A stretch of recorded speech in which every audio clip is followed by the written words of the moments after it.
يا داهية جيلك اشوفك بوح شعري ومحتوى يما الترف يا قبلة الايام ينزل الغزير يجمل حدث في دنيتي يا مغير طعم الحياة يا لذ واحلى من عرفت القلب في حبك اسير زنك متاهة فكري يمشي بي مع كل الدجا بنات فكري تستضيق في وسطي راس المستدير وادري حلاها فوقي فوق وهاي بمستوى وان البنات تغاري من خلخالها وريح العبيد ما تعترف من طيبها بك يا جو تخصير العبا امثال منه بكل سوق الذير وعيت لا تثير يا لا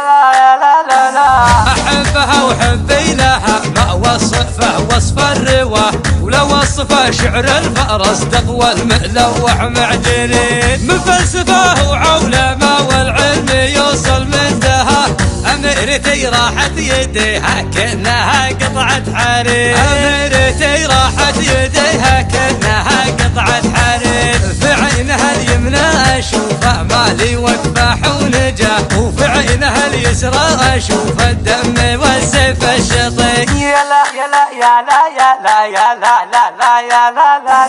يا روحي يا منى قلبي ويا مركز غلا استاذنك ربط الحزام بجوي الصاف بنطير يستاذنك ربط الحزام بجوي الصاف بنطير يا لا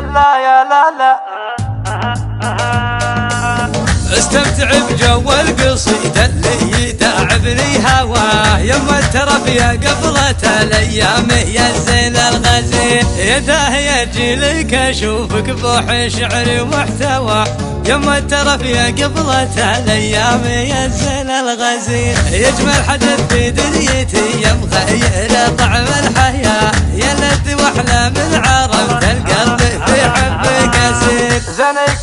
زنك متاهة فكري يمشي بي مع كل الدجا بنات فكري تستضيق في وسطي راس المستدير وادري حلاها فوقي فوق وهاي بمستوى وان البنات تغاري من خلخالها وريح العبيد يا لا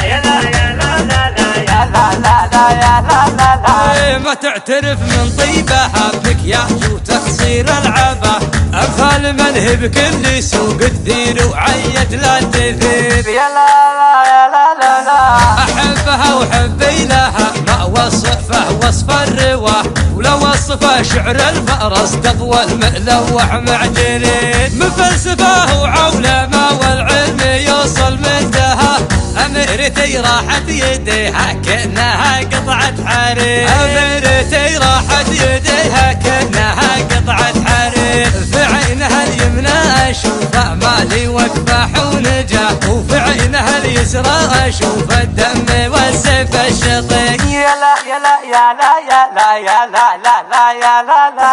يا روحي يا منى قلبي ويا مركز غلا استاذنك ربط الحزام بجوي الصاف بنطير يستاذنك ربط الحزام بجوي الصاف بنطير يا لا استمتع بجو القصيدة اللي يتعبني هواه يما الترف يا قبلة الايام ينزل الغزير